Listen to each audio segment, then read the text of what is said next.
there was a rich merchant who had 4 wives. He loved the 4th wife the most, and adorned her with rich robes and treated her to delicacies. He took great care of her and gave her nothing but the best.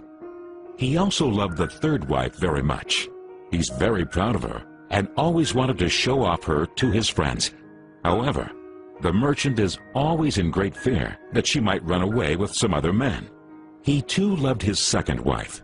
She is a very considerate person, always patient, and in fact is the merchant's confidant.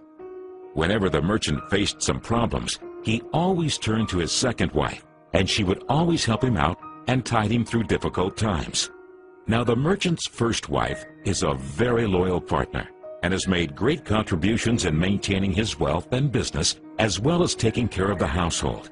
However, the merchant did not love the 1st wife, and although she loved him deeply, he hardly took notice of her. One day, the merchant fell ill.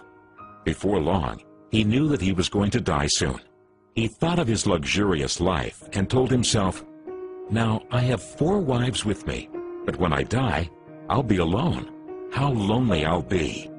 Thus, he asked the 4th wife, "I love you most, endowed you with the finest clothing and showered great care over you. Now that I'm dying, will you follow me and keep me company?"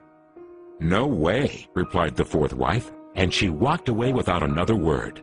The answer cut like a sharp knife right into the merchant's heart.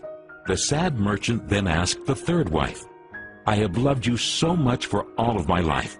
Now that I'm dying, will you follow me and keep me company?" "No," replied the 3rd wife. "Life is so good over here. I'm going to remarry when you die." The merchant's heart sank and turned cold. He then asked the 2nd wife, "I always turn to you for help, and you've always helped me out. Now I need your help again.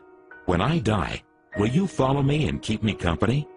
"I'm sorry, I can't help you out this time," replied the 2nd wife. "At the very most, I can only send you to your grave."